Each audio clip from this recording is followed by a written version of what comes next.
that time goes straight into the void. It's almost like I spent most of this year working on a singular video whose runtime is around 8 hours, and I've been trying to play catch up ever since. Halloween? What's that? My favorite time of the year where I get to cover something spooky and or scary because I love the horror genre? Are you confusing me for just someone else? For real though, this is a bit of an out-of-date video since we're probably in Thanksgiving/Christmas territory, but as they say, we ball.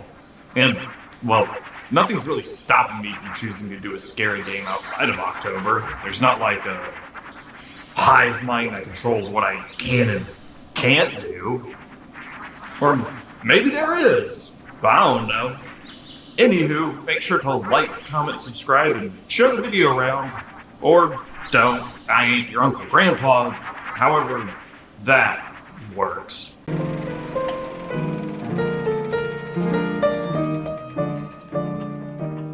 While the DS doesn't need an introduction, ushering another page into the hollowed book of portable consoles Nintendo had begun writing with the Game Boy, Renegade Kid is a bit of an interesting little company.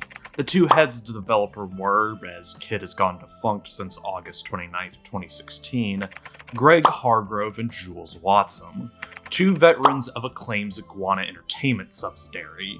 Some will think NBA Jam, others the original South Park games, but speaking for itself is Turok, that Iguana.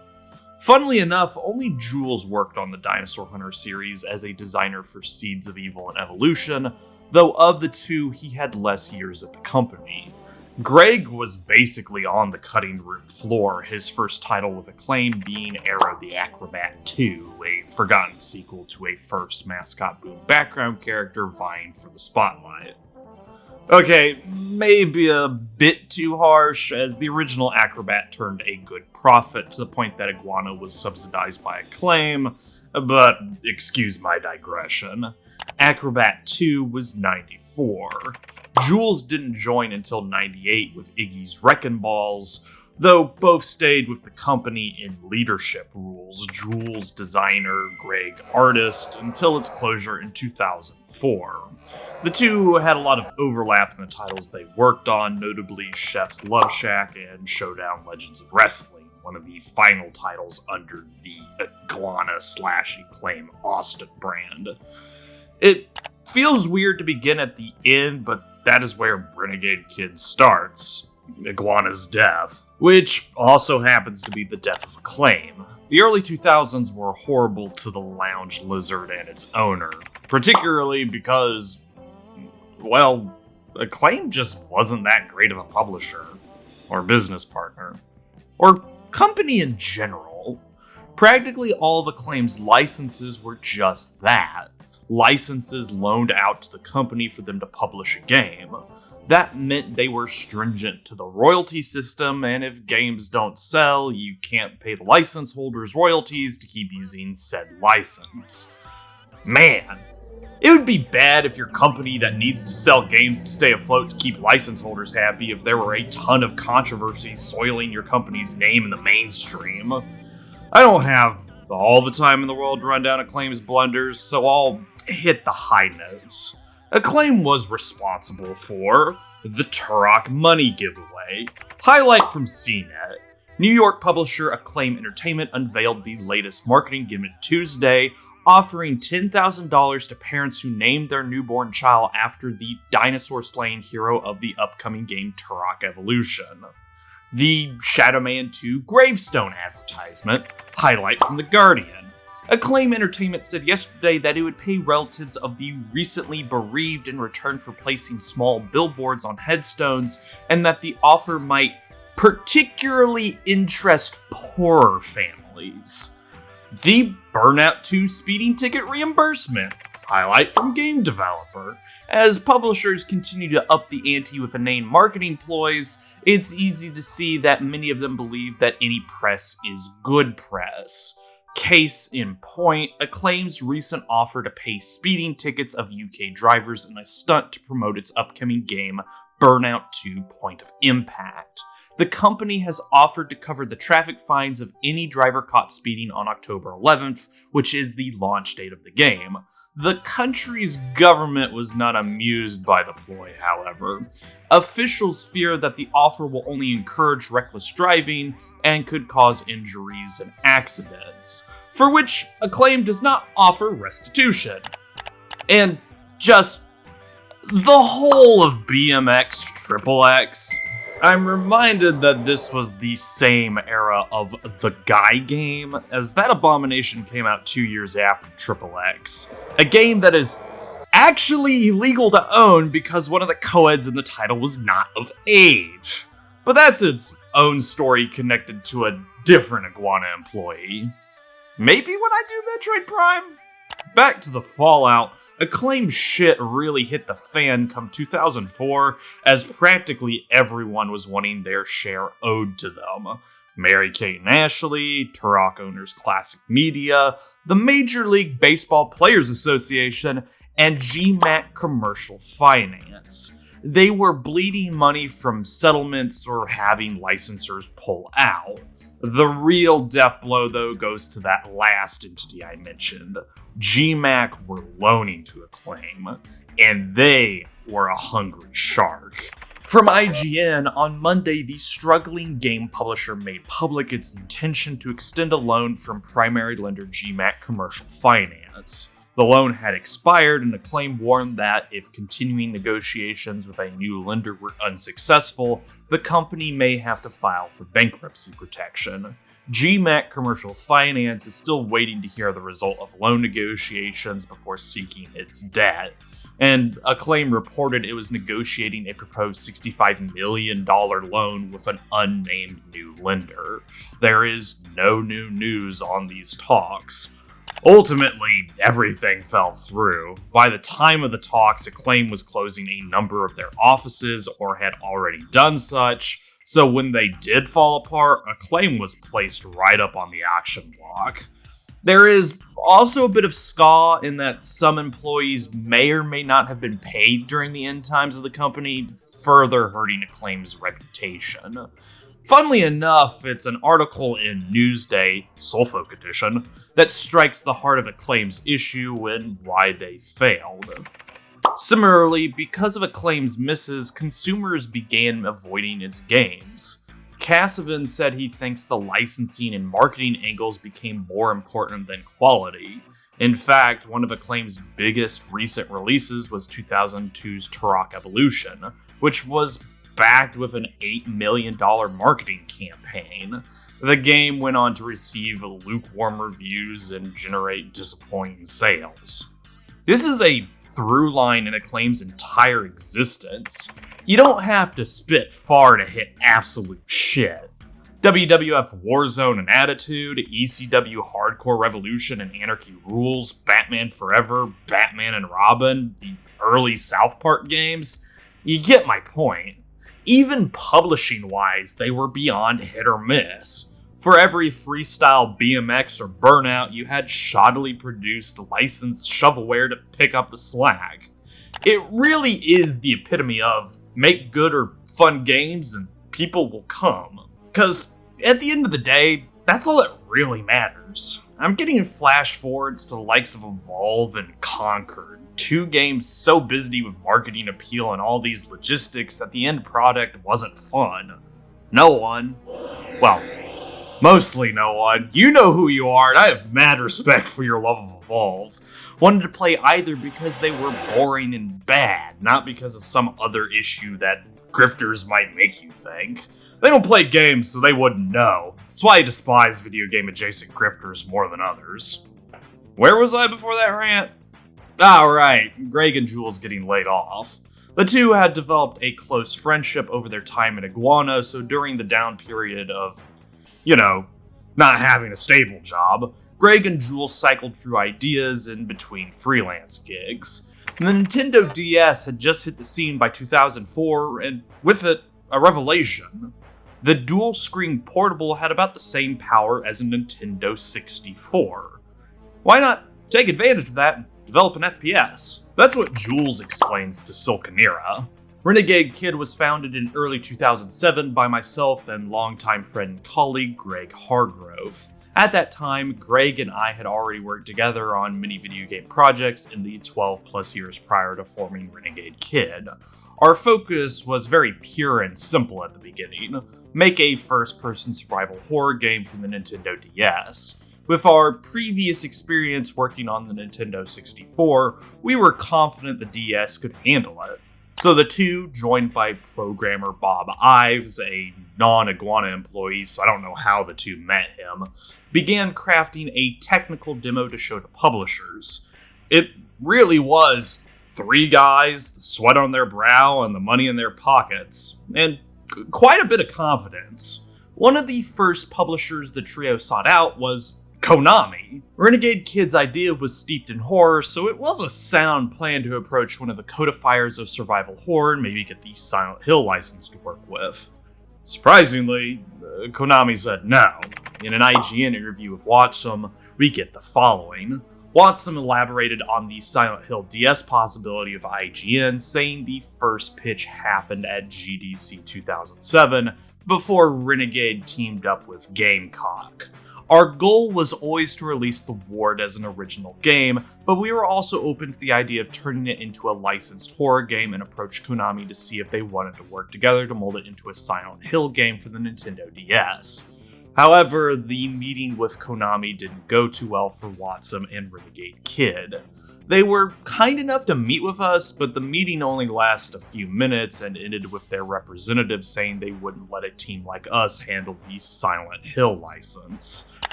My surprisingly there was because this was at the point in time where Konami was more than willing to sell out their brands to others.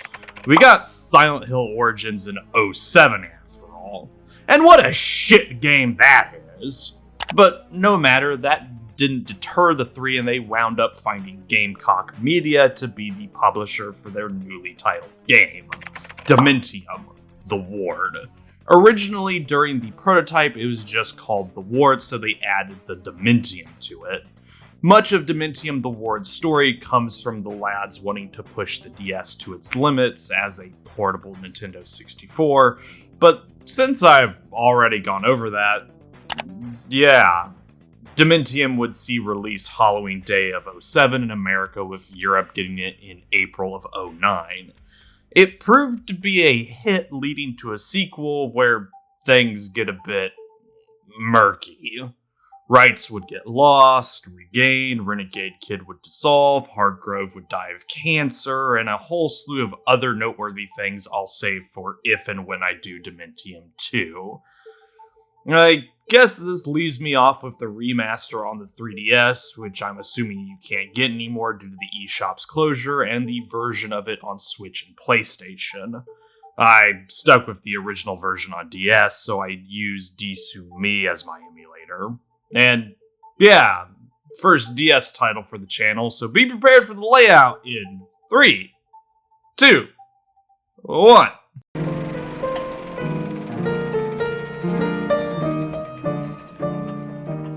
Our tale opens up with what best can be described as a bang. Whoever we are, we're being sent through the theme park version of Jacob's Ladder. What a horrible nightmare. Or not. Welcome to the Ward. Population, us, and whoever's accusing us of something. Possibly to do with the woman and girl we saw going in. This unknown person at least gives us a key, though I don't know how much of it will absolve us of a very telling news headline. Man murders wife. Sadly for us, our assumed wife looks to be murdered again, this time being carried away by a grotesque butcher.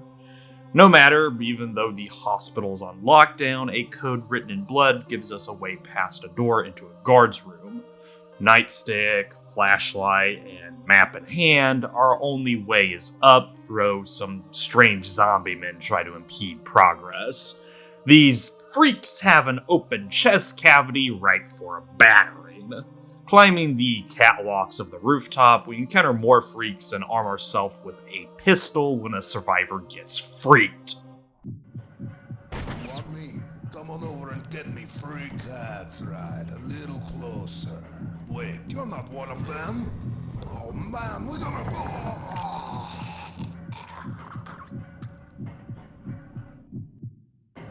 The rest of the rooftop jaunt is uneventful, the stairs we find on the other side leading to the pediatric wing. Oh, and the little girl we saw in the intro, who's probably our daughter if I know the genre we happen to be in. She's perhaps leading us down, though most of the pathway we find walkable in Redmore Hospital, the ward as I've called it, tends to be going in that direction. Besides a spot of meowing worms joining the freaks in the attempted killing of us and a child's piano puzzle holding a keycard, we make it to the walkway between the west and east buildings. Guess that's what our rooftop excursion was for. We're gonna have to crisscross if we want to jump to the first floor.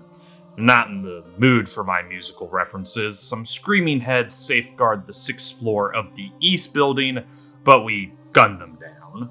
Our encounter with the little girl this time has her doing her best hand banana impression as she takes the elevator, and sadly we can't vault past the stuff blocking our way towards it. Long way it is then. Traveling through the morgue, we encounter another lock blocking off a shotgun and 6 dead bodies. Dead men's eyes. 12.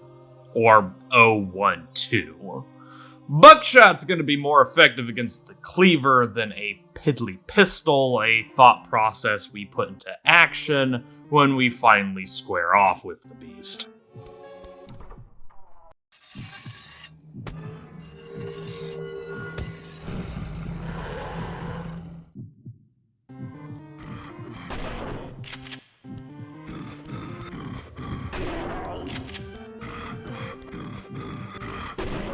Perforated, we trudge past the downed monster into the elevator, though the button for the first floor is the only one that responds. Sadly for us, this isn't an exit. Nor is it a kind one for our wife as she gets got by evil Dr. Man. Picking up the key she dropped, our options are slim. The local church gives us a few places of note and a ripped up picture to keep track of. The first piece we find is by the west elevator, number 10. The second third is at the guard tower, number 31. Another keypad code since the tower is locked. West elevator again, button number 5 is lighting up. The offices. We kinda bumble our way through this level of the ward looking for 3 keys to open up a briefcase, running into a familiar face from Bloodborne before nabbing the trio. The electric saw is ours. Coast to coast, the east side 5th floor is the security center. Our time spent here looking for a way to the 4th floor. We get an M16 for our troubles after counting a man's checklist, but that's it for 5E. 4E doesn't concern itself with number locks, instead going with gramophone technology to keep us out. Record collecting proves to be trivial, but the sound it brings reminds us of our wife and child. One dead on the floor and the other running away, this time into the worm room.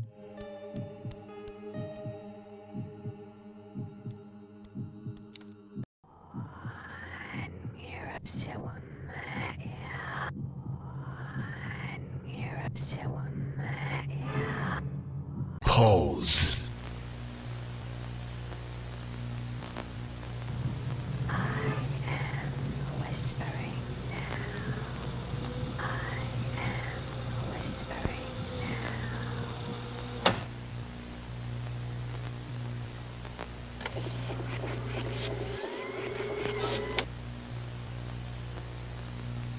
Restart.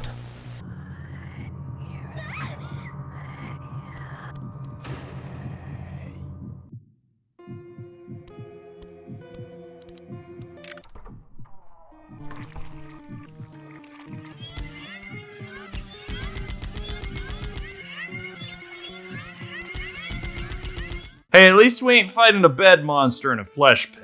That said, we make it to the western 4th floor. Someone let the screaming heads indoors, and I don't think it was us, but what ends up trumping our progress is a stuck lever that a gloved hand would need to pull. Can't vault, lack of arm strength. Did we really kill our wife? A friendly revolver says, maybe. 3rd floor west gives us the last of the photo pieces, ending 1031 with 07. October 31st of 07. How many? Back to the 1st floor in the guard tower, rounding out our arsenal with a hunting rifle. Some force seems to recognize our acquisition of the gun as the east side elevator brings us to floor 2 and a reunion with Cleaver. 2nd verse, same as the 1st. West 2, meanwhile, has a cute little box puzzle and some confirmation about us. We did murder our wife in front of our daughter, and the cops gunned us down.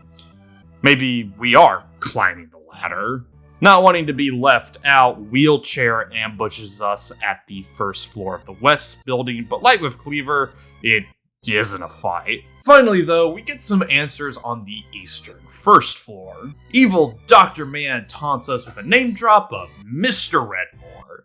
That's our guy. Mr. Redmore, we meet at last. It will all be over soon.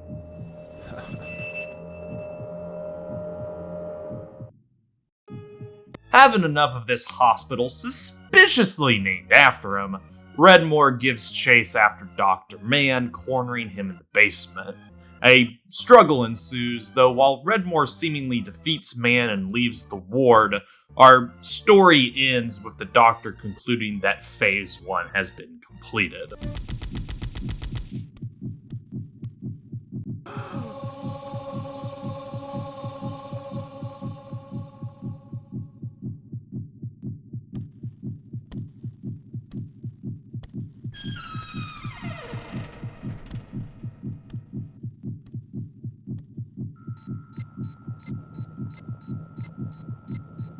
Let the record show that as of 3:33 a.m., the patient has survived Phase 1 of the operation.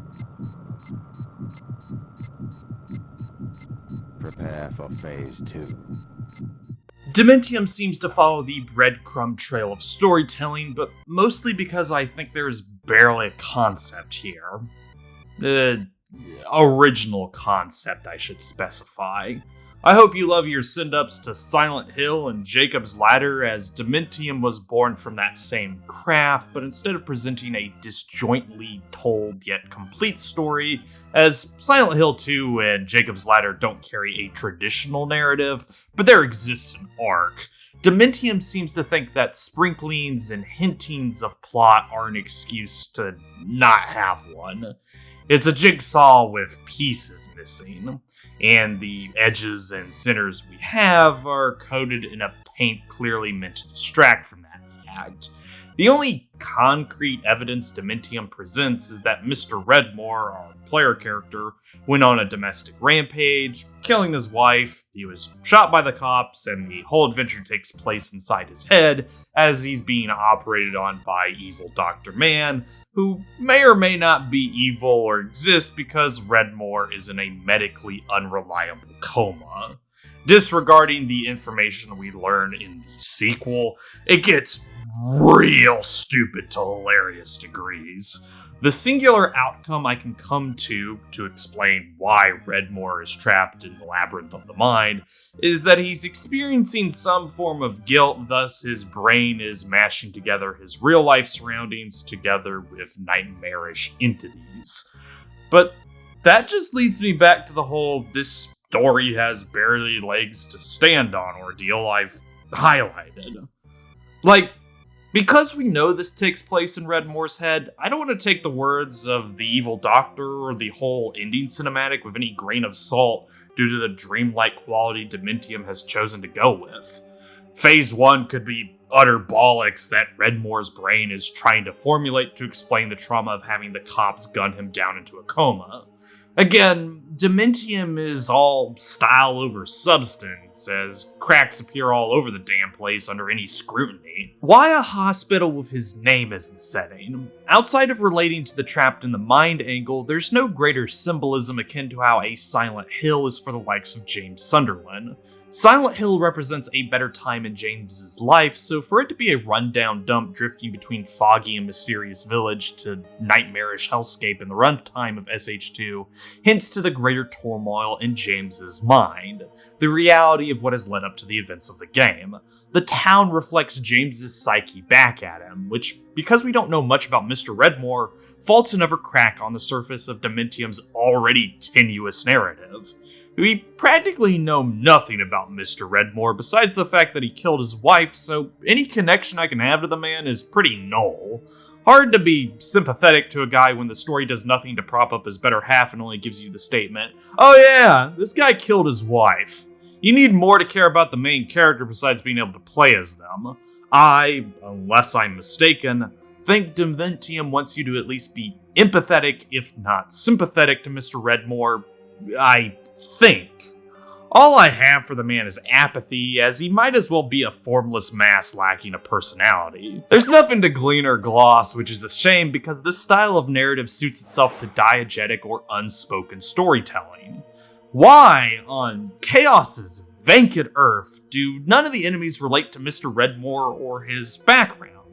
I get that we're in a hospital setting which has some form of connection to our guy, seen as he's probably lying in some room in a stupor, but none of the enemies besides possibly one, if you want to relate Mr. Wheelchair to Redmore, as both use a gun and enjoy a bit of the old rampage, seeing as our guy was quoted as having shot his wife, entreat the lacking story. What can you gather from the freaks, the meowing worms, the crawlers, or the screaming heads?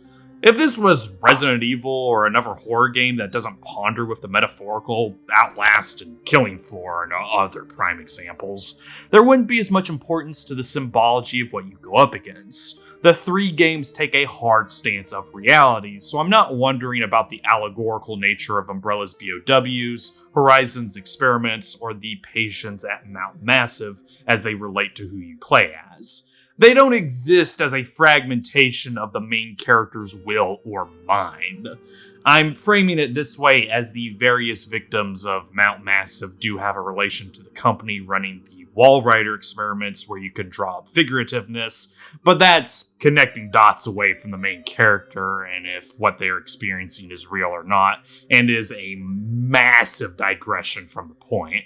Once you start playing loosey-goosey with the happenstance of your narrative in regards to the protagonist, you have to pay this lip service, otherwise, what's the point?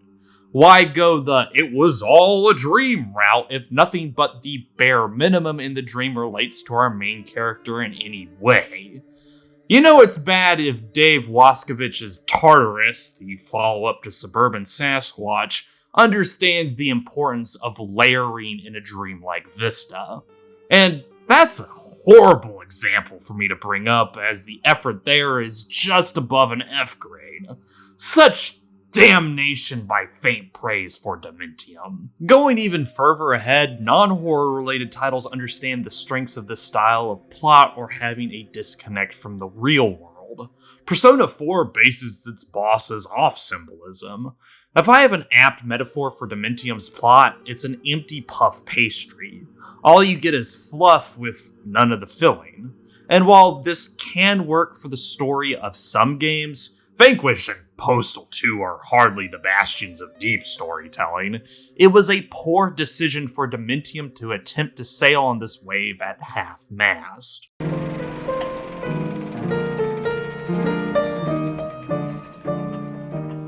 Man, it's so hard to not hate Mini-Me.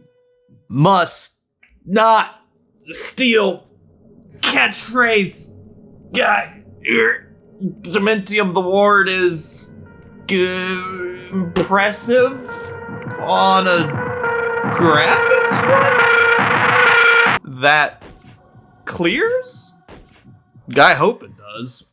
If anything, I can just clip Mini-Me and call it a reference. But seriously, it always amazes me when a developer tries to go full 3D on the DS in a way that emulates what the consoles were doing. Yes, the DS did have fully 3D games, like Fossil Fighters, but it's clear that a number weren't trying to take the hardware's full potential to task. Even with FF and others that follow suit, they still go for simplicity and pseudoness with its 3D when outside of certain facets of the gameplay, so it self-eliminates from the pool. I'm speaking more for the likes of Super Mario DS, Chibi Robo Park Patrol, Call of Duty Modern Warfare 3 Defiance and Black Ops, Rayman DS titles that effectively said, hey, portables are now capable of 3D and can bring an experience that you'd get on a home console on the go. Because, yeah, Dementium the Ward wows on the visual front, at least when it comes to the graphical side.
This is what I mean between a separation of fidelity and art style in some of my earlier videos. The halls and various rooms of Redmore Hospital are all finely detailed, playing to a specific theme given to some of the floors. You have the prenatal ward and security hall with their own distinctions, the former having a daycare and incubator strewn about, while the latter has various commission shops in the armory. Instead of going the generic route of, ooh, creepy hospital, Dementium displays Redmore as a working facility that went to shit. People used to work here, as illustrated by the offices and their mundanity. There's something, I don't know, unnerving about how you can find the checklist and it's a boring checklist. As if everyone was going about their business until some unforeseen calamity took place and killed the doctors and patients, or transformed them into hideous abominations. Whatever it was an absolute struggle, Redmore living up to the color red as it's a constant companion, the sight of blood. In ways that the story fails Dementium on crafting an atmosphere, the diegetic storytelling more than pulls its weight. It's something that allows me to appreciate the endless hallways, as it does create a sense of dread. Specifically, the dread of getting lost. Suddenly, all the samey hallways blending together is an unintentional trap, allowing your mind to wonder about why there are so many bloodstains, barricades, and broken hospital equipment. Even with the reveal that Dementium is taking place all inside Mr. Redmore's head, the maze of the ward becomes a visual metaphor of the labyrinth of the mind. If I was huffing some serious fumes, I could probably relate this to the Minotaur myth in some elaborate comparison, but that'd be a straw too far.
While not reaching the same regards as some of my other favorite instances, Dementium does have a lighting system that it plays around with. While you can easily see things close up, when the draw distance gets far enough, most non-environmental objects bleed together into pixel mush. The flashlight alleviates that a bit, and some rooms are darker than others, particularly the outside sections. Outside sections that have their own environmental effects like rain and lightning.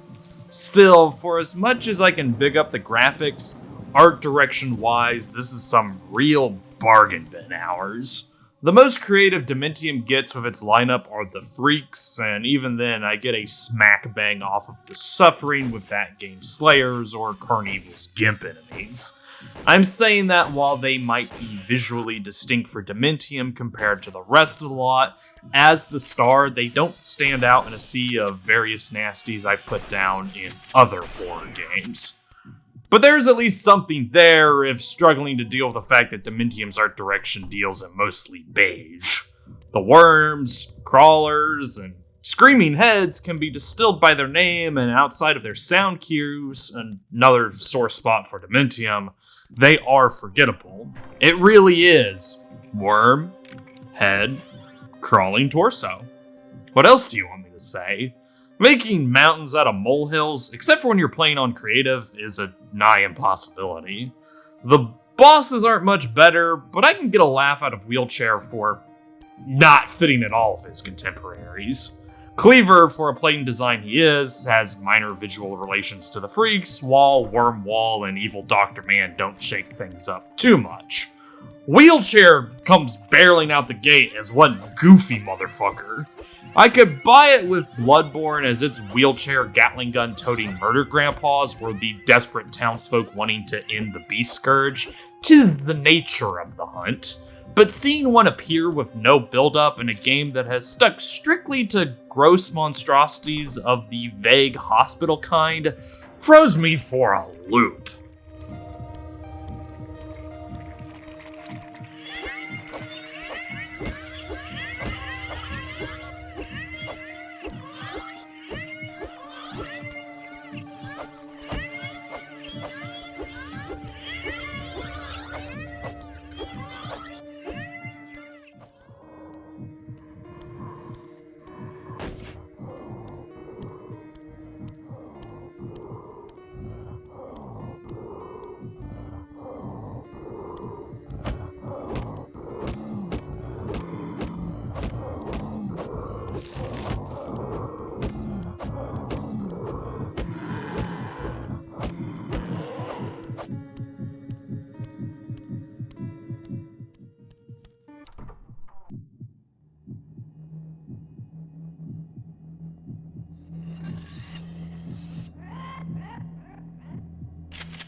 Like, if Silent Hill 2's dog ending was played completely seriously and not as a gaffe.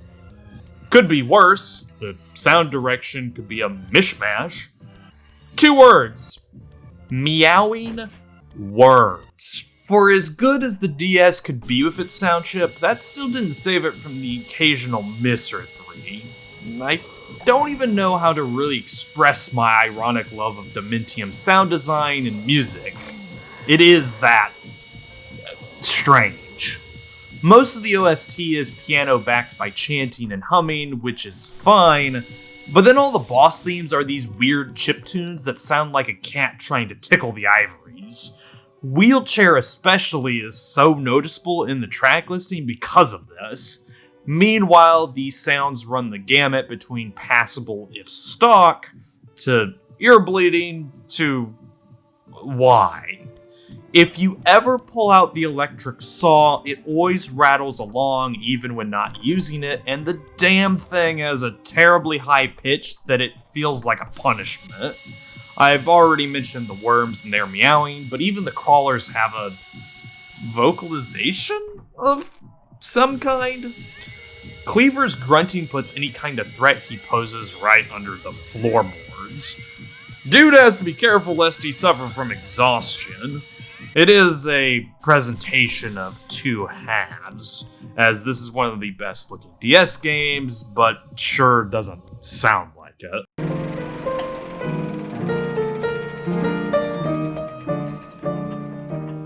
Dementium the Ward is a first-person survival horror. I mean, outside of this game being on the DS, Dementium is a pretty standard affair consistent with other examples the genre has. And on the difficulty side of things, we're looking at a pretty average experience with a few spikes and troughs along the way. There is no select, but I found the adventure to be just right throughout the whole of it, for the most part. Before going anywhere in terms of structure, let's go over the controls as, hey, it's the first DS game for the channel. Ready up your stylus, or barring that, mouse, as Dementium takes advantage of the bottom screen in a couple of ways. First off, the top screen will always show the action, while the bottom allows you to aim/look in whatever direction you press on. Outside of serving as your means of looking around, the bottom screen houses your health, inventory, and other additional options like maps and memos. Simply touch on whatever tickles your fancy to access it or leave. The wonders of the DS. Touchscreen functions are fairly obvious. If there's a back button on a screen, you tap it to go back. That kind of self-evident explanation I live for. The only part to go over in any greater detail, if that, is the memo system, as you can write and erase whatever you want in the 2 pages Dementium gives you. Write down passwords, spitball thoughts, or break the fourth wall. The choice is yours. And I do mean write, so promptly embarrass me for my shitty-ass handwriting. Sinewy tendrils are great for typing, not much use for actual pen and paper writing. Completing the controls, the D-pad moves you, while the L triggers attack. Outside of switching around the controls depending on your dominant hand, double tapping forward to run, and a quick select option with R that equips the last weapon you used, that's all there is to Dementium's controls. Onto level structure, Dementium takes a dungeon crawler type layout for the whole game. What I mean by that is that each level of the ward is kind of its own stage, since all are quite sprawling, and you'll need to pass through the subsequent floors to get to the next one. Example, you start on the 7th floor east building, making up chapter 1. You then reach the roof, which is chapter 2, with the next one beginning at the 7th floor west building. So forth and so on. It is somewhat safe to say that each floor gets its own chapter dedicated to it, thus reinforcing my idea of Dementium taking notes from the dungeon crawler genre. And generally, progress is progress by beating a floor and getting to a new one. Of course, the many halls of the ward are filled with a variety of interests, some to help you on your way, others to harm or impede your progress. Pickups, first and foremost, litter the corners of the hospital, up to and including weapons and associated ammo, maps, pain pills for health, keys, and journal/diary entries. Most of the time, you are funneled into new weapons like the nightstick and revolver, while other times you have to explore or solve a puzzle to get them. The pistol is in a little side room on the roof, the shotgun blocked behind a lock, you get the gist. Each weapon has its own range, split between melee and guns, damage, ammo pools, and typically is restocked in differing amounts. By order of acquisition, they are the nightstick, pistol, shotgun, electric saw, machine gun, revolver, and hunting rifle. Damage-wise, the nightstick, machine gun, and pistol all deal the lowest but have the most ammo to spare for the latter two. The shotgun, revolver, and saw deal moderately high damage at the cost of having small pickup recovery and average capacity, while the hunting rifle is a beast of a weapon, offsetting its low magazine and rare pickup appearance. A healthy mixture of melee and ranged will see you through Dementium. Maps are self-explanatory, and you almost always get one on the start of a new floor.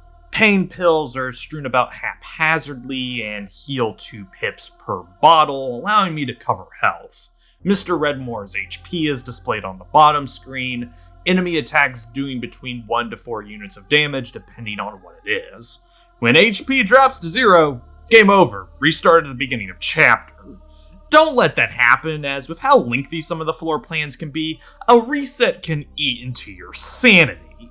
Keys and journals are usually lying about near puzzles or are rewards for completing one, giving you access to more of the ward.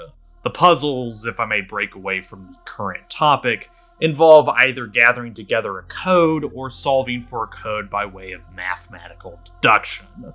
The memo pad will serve you well for these.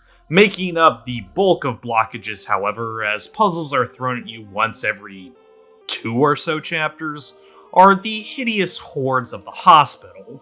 In total, 4 monster types, with 3 of them having variants, 2 environmental hazards, and 4 bosses. The basic mob of Dementium are the Freaks, the game's equivalent of RE Zombies, Silent Hill 2's Lying Figure, or insert low-level threat from survival horror game here.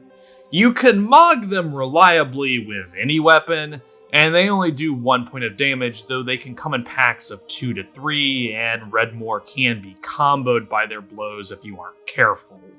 The sickly version has increased stats, more health and damage, but also gains a ranged goose bit that hurts for a point.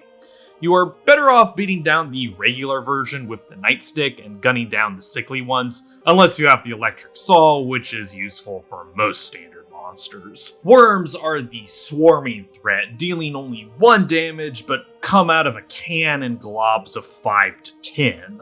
Unless you are forced to deal with them, try to shimmy shuffle past them, as you'll need to use ammo to squish the worms without accidentally touching them. Sickly worms have more health and hit harder, but, well, it's still a worm. Walk around it.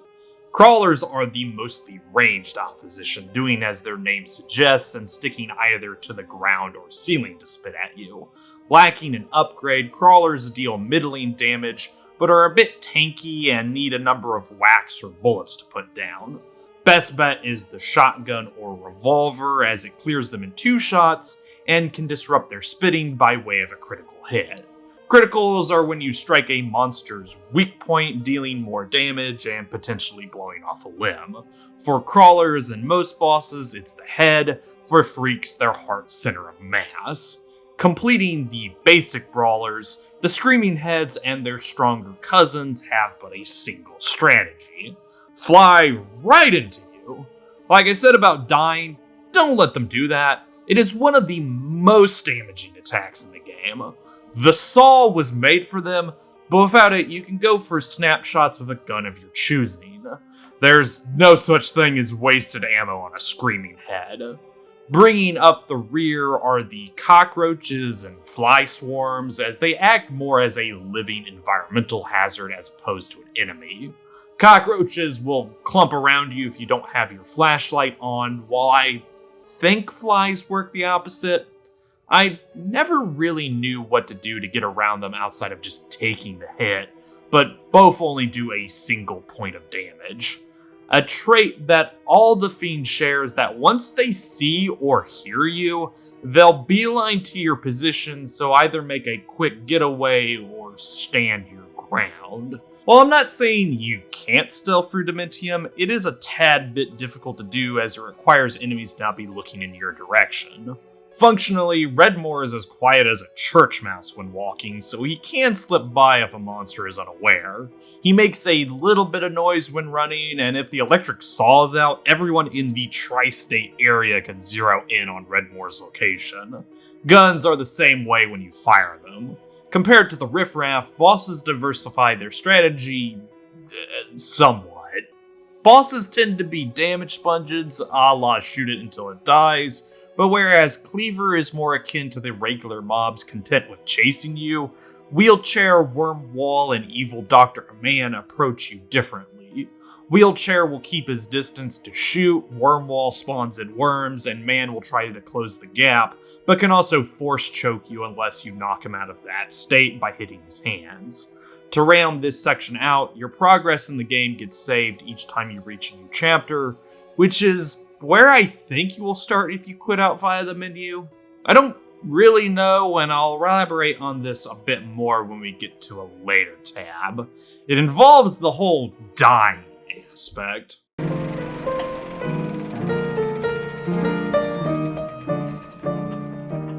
One little wrinkle with the DS's hardware I absolutely adore when developers take the time to implement is using both top and bottom screens to full effect. Lovers of Legend of Zelda know of Phantom Hourglass's imprint puzzle, where you have to close the handheld to transfer a symbol from one screen to the next.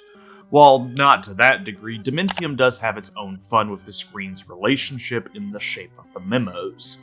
Right at the start of the ward, you are informed about the memos you can blot down after picking up your room key.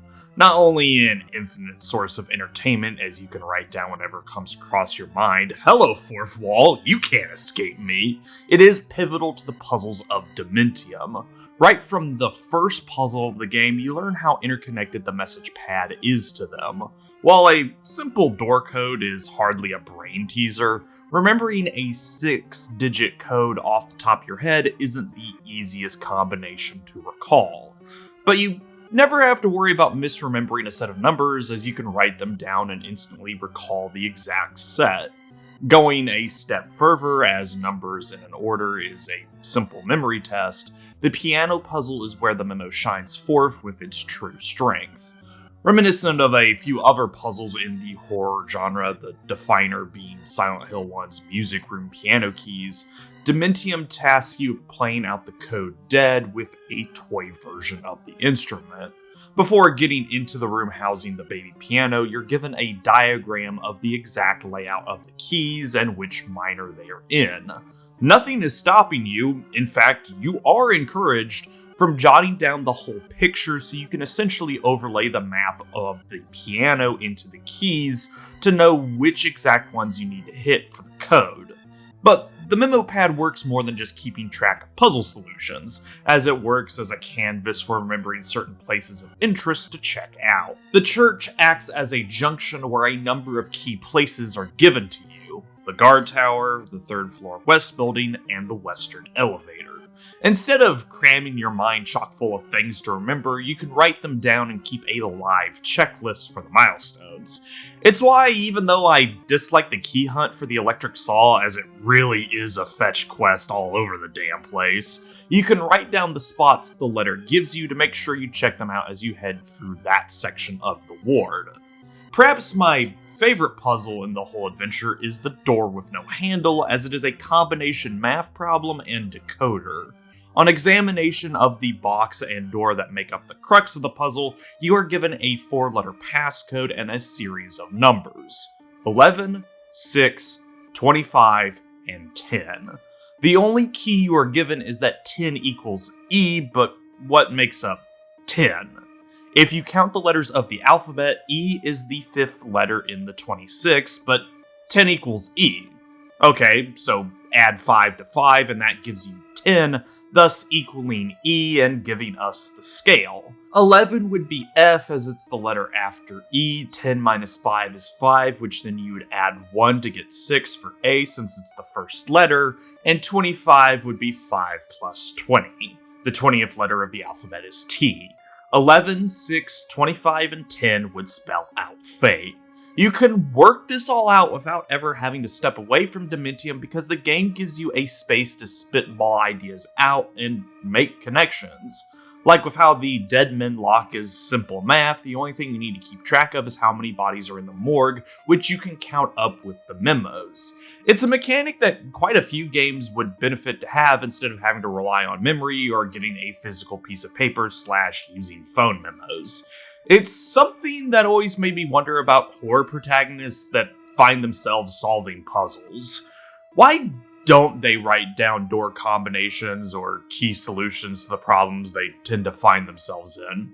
Or when they have the proper answer to what they're looking for, it's up to the player to recall it as it never gets stored in the inventory or whatever equivalency. For as simple as the photo scramble is, it highlights the usefulness of the memos as you'll get the number from it way before putting the pieces together as long as you write them down. Any other horror title and you'd have to re-examine the separated pieces one by one in your inventory to remember the set code, but Dementium completely skips over that issue. I don't even think you have to put the photo together as long as you keep up with the numbers because they're given to you in the correct order, so you can skip peeking into the church. On to the combat side of the equation, Dementium has a bit of fun with its weapon loadout and enemies in conjunction with the controls. To start simple, I enjoy Dementium's roster of melee and ranged armaments, specifically because the game wants you to mix and match your approach towards enemies. Some foes you want to exclusively deal in melee range because they take a bit too much ammo to warrant firing at them. The basic freak requires around 3 to 4 shots of the pistol, while 3 billy club swings will knock them out. Both weapons will stagger on hit, but you'll still be down ammo. The screaming heads rely on the Leroy Jenkins method, but are smaller than the average threat, so it is harder to line up a sight. Use the electric saw because they'll run straight into it without stopping. However, sometimes melee isn't preferable. Upgraded variants of the worms and freaks deal and take more damage, so you're better off spending the casings. Or they might approach from an awkward angle like the crawlers and their tendency to be ceiling bound. Guns take up the role of the safe distance option, and there isn't a limit to effective range. As long as you can see and aim at the enemy, you'll hit them with seemingly no damage drop-off. Where this gets extremely fun is that enemies do have confirmed weak spots. Freaks have their hearts, crawlers and a few other monsters their heads, so forth and so on. If you want to be fancy with the freaks, it is entirely possible to one-shot them with a handgun on a direct heart hit. Crawlers, meanwhile, can have their heads blown off, disrupting their spewage, and outside of the wall boss, each of them have a spot where you can deal greater damage when hit. The head. This is where I love the intuitiveness of the controls, as it's a close approximation of using, say, a mouse and keyboard for an FPS. I say this because I essentially used a mouse to aim while everything else was handled by controller. If that doesn't speak to the understanding that Renegade Kid had of the DS's limitations and strengths, I don't know what does. The DS, for as much as I love the thing, had a tendency to disclude the face buttons and touchscreen from each other, so either you played a game with only the face buttons or only the touchpad. I brought up Phantom Hourglass up as it was the latter, but so are Zubos, Elite Beat Agents, and Kirby's Canvas Curse. On the opposite end, any traditional Pokemon game on the DS, 358 Days, and a few Dragon Quest titles only really used one of the screens for information display, and you could still cycle through menus with the face buttons, never really needing to pull out the stylus. At best, the stylus was used for certain sections of gameplay. I think of Fossil Fighters and the Excavation minigame, or Bowser's Inside Story with the giant battles and eponymous character special moves. At worst, it was used to cycle through menus quicker. I think the actual amount of DS titles that have complete synergy between the face buttons and touchpad is shockingly small. The only two to pop up in my head at this instance being Dementium, of course, and Little Red Riding Hood's Zombie Barbecue, which I've also played using the same setup I did for the former. I don't know if it was a case of jumping through more hoops than necessary, or if hand strain was on the mind. I did suffer a bit of it on my stylus hand, but I do give props to those that find a way to make a relationship happen between all the DS's hardware.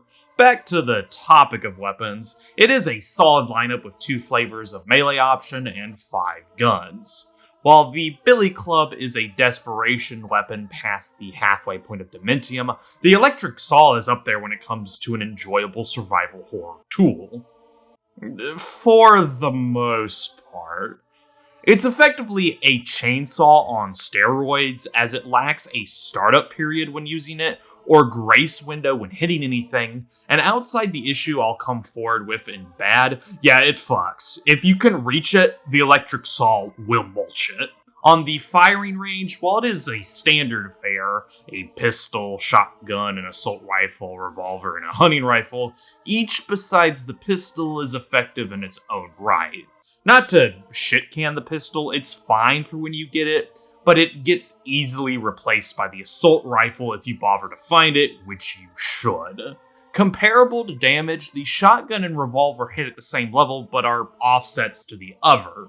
The shotgun fires slower, but its ammo is more plentiful, while the revolver is a fast son of a bitch, but finding rounds for the thing is rare. One doesn't replace the other. You use them in tandem based on what you need at the moment and what you can spare. The assault rifle is a better pistol. It deals the same low output, but with 100 rounds on standby and magazines for the M16 appearing semi-regularly, not only can it ammo dump into worm piles, it is far more efficient doing so. Still, the king of Dementium is the hunting rifle. I thought when I picked it up it would be a gimmicky bastard of a gun. Why would I need zoom in? And I surmised it would be like Silent Hill's hunting rifle in that it fires slowly. So, big damage, longer waiting period. Oh no! The zoom is justified since you can easily snipe out weak spots, and the hunting rifle fires more like a battle rifle like your M14s or Geweers. It's semi, not a bolt. It casually obliterates whatever it hits, giving justification for its lack of regular pickups. I would argue it is necessary for the final boss, though I am getting a bit ahead of myself. To round this segment out, and because I possibly didn't fit this in either story or presentation, another scripting joke as I tend to write tabs out of order, I do like how throughout the entire adventure you are moving down. You start Dementium at the top floor of the ward, ending the game in the basement. Fairly obvious point to take in horror, as it serves as a metaphor for sinking slower and slower into the insanity, but it also helps to keep track of where you actually are in the game. Like, there's a sense of completion when you exit a floor, doubly so since they are expansive. Reminds me why I like the dungeon crawler setup or games that have a similar attitude with landmarking progress. It helps that each floor in the ward is dedicated to something, like how you have the pediatric wing or the guards' quarters, though the long hallways do kinda harm this aspect. They just go on forever, no matter where you're at in the ward.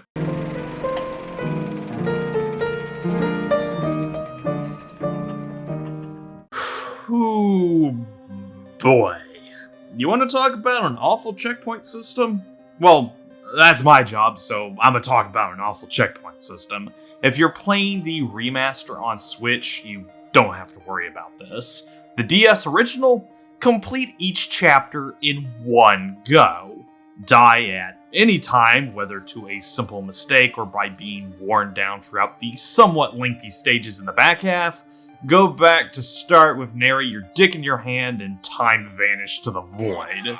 It's awkward and punishing for an undisclosed reason known only to the inner sanctums of the developers' hearts and whatever eldritch horror they channeled when they decided on this awful design choice. What makes little sense, if any to our mortal minds not touched by outer madness, is that whenever you screen change I.E. door open, Dementium flashes a saving prompt on screen. So, pointed question, what is actually being saved? It can't be level progress, because if that was the case, wouldn't I reload on those saves after a death? And because this is how the game handles reloading, I'm too worried about quitting out to see if that's where I'll restart from, as that's a coin flip not in my favor. While the lack of checkpoints blows, it comes to a head, funnily enough, in the last chapter, the final encounter. While the previous levels will beat you down through attrition, which isn't as bad as I make it seem, there are enough item drops to get you through, the final encounter is a straight gauntlet with no breaks in between. The evenly spaced caches don't exist in the basement, so any fumble, minor or major, makes a run less viable because you can't afford to take damage that you won't be able to recover until the end. You'll learn to hate the Screaming Heads solely because of this. Out of the gate, Screaming Heads are already pretty antagonistic to the DS control scheme. Best brush up on your twitch reflexes, otherwise that's a minimum of 2 damage to the face with base heads. 4 at maximum with their upgraded ones. Did I mention that they usually come in pairs, or that the best weapon to deal with them isn't gotten until halfway through Dementium? Trying to swap the heads out of the air with anything else is either a frustrating gamble or a high risk of wasting ammo. Even with the machine gun, you still have to unload about 10 rounds into the skulls. Did Papa Perenzi manufacture it? While juggling between any heads still alive and contending with the M16's recoil, you can't afford a screw up when one chomp from the stronger heads deals half health on hit, and if one gets you, that's a scramble to avoid additional damage, whether from the head that just took a bite out of you, or the other ones roaring in the distance. I say this because even in the optimal play with the bone saw, if you aren't exact with its hitbox, a head will slip through. While I'm on the topic, for as much as I love the verisimilitude of the bone saw, my ears now have a permanent deafness debuff I'll never recover from. Anyway, where the real punch in the gut for the final encounter lands is during the final boss. Compared to the others, you fight evil Dr. Man in a cramped arena. Add in his speed, you have to take snapshots at him and then turn hightail, otherwise your gut will feel that 4 points of damage. Yeah, same amount as the stronger screamers. Simultaneously, you can't afford to stand and aim unless you get your block knocked, but shooting by the hip deals less damage, because unless you have higher tier hand-eye coordination, you're more than likely gonna hit center of mass instead of a weak spot. You ain't Harry Standard or Kim with a prayer to God and a good roll. All he needs is 3 good hits, and say goodbye to whatever time invested that got you to Dr. Man because you're back in the gauntlet. But this is the less likely scenario. No, what Dr. Man will most likely spend his time doing is showing off his force trickery and suckering you for 3. This has to be avoided by shooting his palms, only feasible with the sniper rifle, as my luck with the other weapons was awful. Shotgun was too slow, M16 too inaccurate. The pistol might be able to pull the job off as well, but I didn't bust it out. Bottom line, when he begins his telekinesis, you can't dilly-dally. It's roughly 3 seconds before he whomps you with unavoidable damage, a cheap tactic that lessens the overall feel of the fight. In comparison to the others, I just consigned them to the pit. Evil Dr. Man has something going on, even if it's messy and a tad bit annoying. Cleaver, Wheelchair, and the Flesh Pits barely quantify as bosses. Literally run around in circles and attack whatever you need to every so often. As I wrote in the pad after Wheelchair 2, whatever intended sniper duel I was supposed to have with him is the worst option. Benny Hill is the way to go. If I may step away from this segment as a whole and move on to something else, I don't really care for the starting weapon, as the baton's hitbox is hard to judge. It hits close. It hits far. Sometimes I can bop a freak from the next state over. Other times they have to be right in my grill for the baton to be passed. I could never get a hold of its effective range and mostly relied on the backpedal dance, as enemies tend to lack self-preservation and would charge into a hail of swings. You're far less likely to be struck first that way, as even when I preempted, 9 times out of 10 the enemy scored blood before I did. The middle and ending portions of Dementium happen to be a slog too. While I relatively enjoy the puzzles outside of finding the 3 keys, the back and forth to and fro in samey hallways makes chapters in the game bleed together. My recording time was around 3 to 4 hours, but it felt longer than that. And yet, some chapters are over before you even know it. The pacing is scatterbrained, to say the least. In the chapter named The Door with No Handle, it appears almost immediately, but after you get past it, the chapter still continues. Like, how can a chapter continue after we've hit the high water mark? The climax has happened. That's a cigarette break, not a license to keep going. Above all of what I've said, however, for as bad as this game sometimes dips into, only the lack of checkpoints is what I would call insufferable. This is a distinction from my previous LTAs with Lilo and Stitch GBA and Guts' Rage. I guess my breaking point, as I've recently learned, is fairness. Dementium is fair on the greater scope. Only the checkpointing is outright against you, and not in a way that I'd argue is facilitating a theme or idea, such as the case in Soulsborne or Funger. I still find the other bits in the tab bad, but not fundamentally broken. Compare that to all the hamstrings and ringers Stitch and Guts put me through. Intolerable and bad are on different planes of existence for me. It's that line, apparently, that separates me from willing to play things out or using save states to ease my frustrations in mind. Who'd have thunk that it would take 2 licensed titles and a DS horror game for me to come to that conclusion? What a bizarre through line for this unintentional trilogy.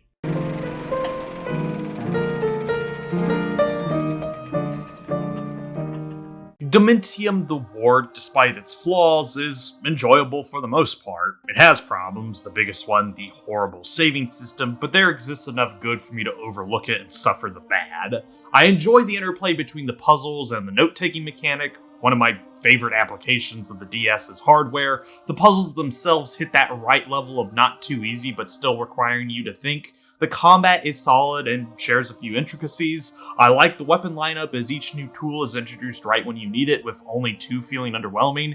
And it can't be understated, the graphics would make Minimi impressed. I also found the controls intuitive, if a bit straining on the right hand. A factor pretty consistent with DS and 3DS titles. And I say this using a hybrid of mouse and Xbox controllers, so the controls translate well even off native hardware. If you're looking for a neat little FPS of horror flavor, you can't go wrong with Dementium.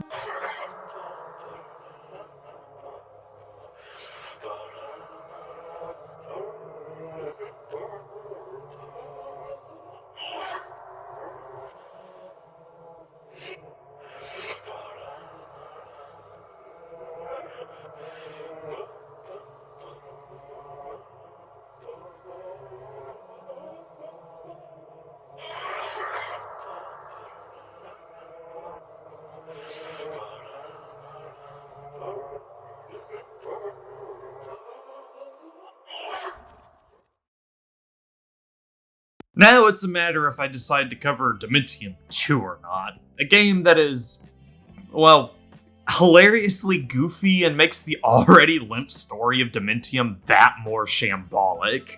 It tries to play more into the Silent Hill Otherrealm angle as Mr. Redmore slips in and out of 2 worlds, but how it handles that aesthetic is all over the place.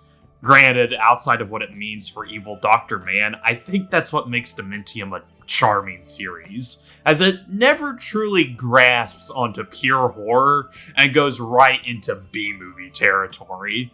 I highly recommend the playthroughs as done by Super Great Friend if you want to have a laugh or two, because he gets immense joy both from the game and at its expense. Anywho, this show is made possible with the likes of the moviegoers within the Peanut Gallery and Inner Circle. Consider buying a ticket at patreon.com/Let's Talk About Games, no apostrophe in the Let's, for behind-the-scenes access to LTA scripts, thumbnails, other bonus material, your name in the credits, and early screenings of episodes, plus the live commentary Showtime Reels, where I ramble my way through games gone by. As said at the top, like, comment, subscribe, share, or don't, I ain't your Uncle Grandpa. And as always, this showing of Dementium the Ward is over, but stay tuned for our next feature, the sophomoric PSP action platformer, Def Jr.